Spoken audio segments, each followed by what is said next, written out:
La Corée du Nord a envoyé ses soldats en Russie pour se battre aux côtés des troupes de Moscou en Ukraine. On en parle depuis des semaines, mais ces derniers jours, les déclarations et les signes tangibles se sont accumulés. On parle d'un contingent d'au moins 10 000 militaires qui pourrait bien n'être qu'un premier envoi. Alors, est-ce que Pyongyang est entré en guerre contre Kiev? Bonjour à tous, c'est Sébastien et bienvenue dans cette vidéo où l'on parle des implications de cet engagement direct de la Corée du Nord dans la guerre russe en Ukraine. Est-ce que cela va modifier le rapport de force sur le terrain?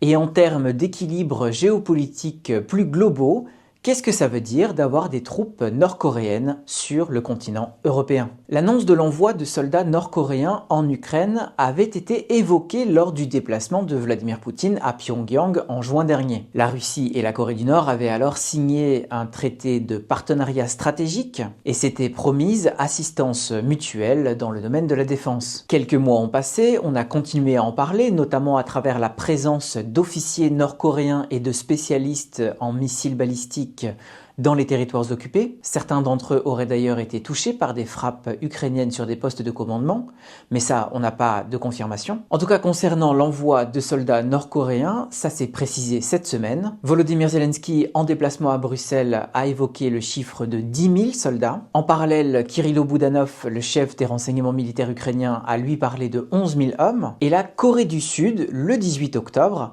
a elle avancé le chiffre de 12 000 militaires, dont 1500 membres des forces spéciales. Et il y a aussi hier, 19 octobre, une vidéo qui a tourné sur les réseaux sociaux et qui montre des dizaines de soldats nord-coréens qui reçoivent de l'équipement de la main de soldats russes.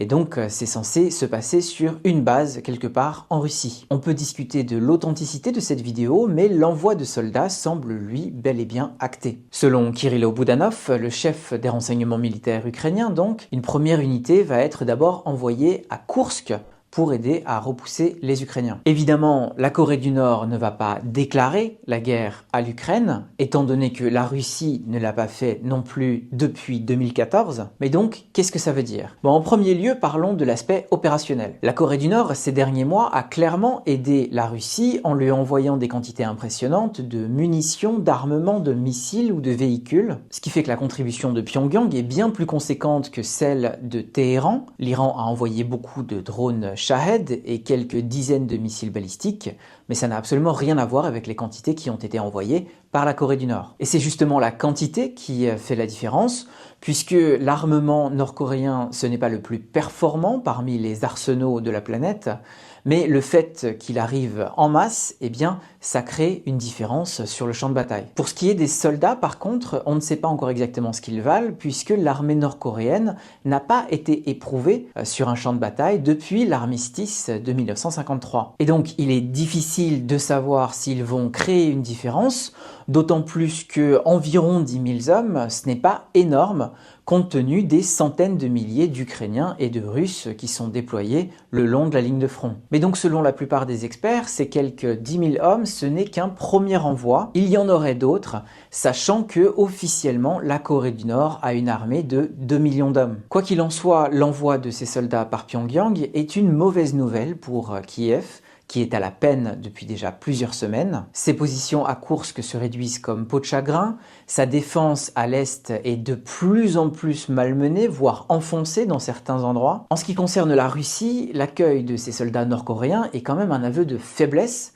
pour ce qui concerne les capacités offensives de Moscou, parce qu'on voit très bien que seule, elle n'y arrive pas. Elle est confrontée aux mêmes défis logistiques, matériels, humains que l'Ukraine. Et donc cette aide de Pyongyang, ça montre aussi que la Russie arrive à une certaine limite de ses capacités offensives. Et soit dit en passant, ça en dit quand même aussi beaucoup de la Russie de Vladimir Poutine. Parce que c'est une chose de trafiquer avec l'Iran, de s'associer avec la Chine, de chercher les faveurs de l'Inde, de cultiver le décolonialisme avec l'Afrique du Sud, l'anti-impérialisme avec le Brésil, mais s'allier ouvertement avec la Corée du Nord, un État paria depuis 1953, que même les États que je viens de citer traitent avec une extrême prudence, ça en dit beaucoup sur la dérive autoritaire en Russie et sur le jusqu'au-boutisme du Kremlin. Et le fait que ça ne suscite pas de réaction en Russie, ça en dit aussi beaucoup sur l'apathie et l'atomisation de la société russe.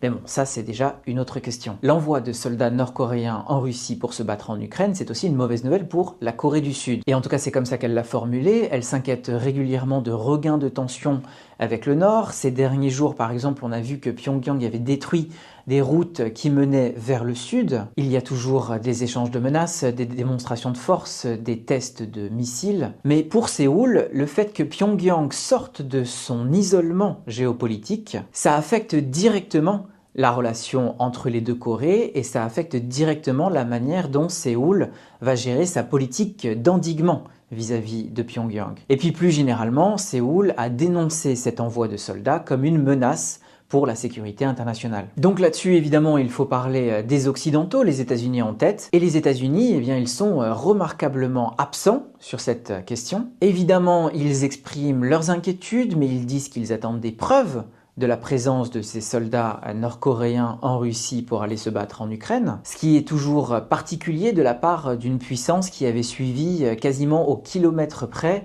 le déploiement des troupes russes à la frontière avec l'Ukraine à l'hiver 2021-2022. Volodymyr Zelensky parle d'une première étape vers une guerre mondiale. Son ministre des Affaires étrangères, Andriy Sybiha, parle lui d'une invasion de l'Europe par les troupes nord-coréennes. Mais quand Joe Biden était à Berlin ce vendredi 18 octobre pour y rencontrer Olaf Scholz, Emmanuel Macron et Keir Starmer, ni l'Américain ni les Européens n'ont repris ces déclarations à l'armée. Le silence des Européens, qui sont concernés au premier chef par ce développement, il est aussi remarquable. Et on sent que dans les chancelleries, ça tergiverse, ça délibère. Évidemment, tout le monde attend l'élection américaine, mais plus globalement, on sent un certain malaise par rapport à cet envoi de soldats nord-coréens, parce qu'évidemment, cette situation pose la question de la co-belligérance et puis aussi des buts de guerre des Occidentaux. Des questions qui n'ont pas trouvé de réponse depuis 2022. Et Emmanuel Macron, il avait été très critiqué pour briser le tabou de l'envoi de troupes françaises et donc de l'OTAN en Ukraine, mais ça, c'était déjà il y a quelques mois. Pour l'instant, rien n'a été fait, et pendant ce temps-là, eh bien, on voit que Vladimir Poutine et Kim Jong-un sont passés à l'action. Et c'est pareil pour les missiles balistiques. Les Occidentaux tergiversent pour savoir s'ils vont autoriser l'Ukraine à utiliser des missiles balistiques occidentaux dans la profondeur russe, mais pendant ce temps-là, l'Iran a déjà envoyé, il y a quelques semaines, plusieurs dizaines de missiles. Et donc, pendant que les Occidentaux attendent le résultat de l'élection américaine, délibèrent avec prudence sur l'envoi de troupes, sur cette question des missiles, ou encore plus généralement sur le plan de la victoire de Volodymyr Zelensky, eh bien, la Russie et ses alliés, et donc en l'occurrence la Corée du Nord, mais aussi l'Iran, eh bien, eux, ils ont des objectifs de guerre très clairs, et ils mettent en place des politiques pour y parvenir. Les Occidentaux justifient leur prudence par une peur de l'escalade, mais comment est-ce qu'on peut qualifier les agissements de la Corée du Nord et de l'Iran si ce n'est comme une escalade ou tout du moins un élargissement du conflit? Donc une des critiques que l'on entend souvent ici en Ukraine, c'est que cet excès de prudence de la part des Occidentaux pour ne pas mener à une escalade, eh bien, il a directement encouragé les adversaires des Occidentaux et mené à cette escalade. Donc, autant l'envoi de troupes nord-coréennes en Russie pour se battre en Ukraine et donc sur le continent européen peut compliquer la situation opérationnelle sur le terrain, mais bon, ça ce n'est pas encore sûr. Autant le simple fait que cela se passe doit interpeller les Américains et les Européens vis-à-vis de leur politique dans cette guerre. Elle doit aussi poser la question des illusions concernant un ordre international qui paraît de plus en plus ébranlé. Parce qu'il est clair depuis 2022, et c'est de plus en plus évident ces derniers mois, que l'invasion russe de l'Ukraine n'est que l'un des aspects d'un vaste mouvement pour rebattre les cartes de cet ordre international. Les Occidentaux, depuis 2022, ils tentent de régionaliser ce conflit et de présenter leur soutien à l'Ukraine comme une contribution à la marge pour tenter de réduire un conflit périphérique qui ne les concernerait presque pas. Mais pourtant, il est bien clair, et on n'a qu'à tendre l'oreille pour écouter les discours des représentants du Kremlin, que la Russie est à la pointe de ce mouvement pour rebattre les cartes de l'ordre international et mettre à bas la position privilégiée des Occidentaux. Et donc en fait, la question principale qui ressort de cet envoi de troupes nord-coréennes en Russie pour se battre en Ukraine, et donc de l'élargissement du conflit, et donc d'une certaine forme d'escalade, eh bien, c'est de savoir quand est-ce que les Occidentaux vont en prendre conscience et réagir. Merci à tous d'avoir regardé cette vidéo jusqu'au bout. Je file et je vous retrouve demain.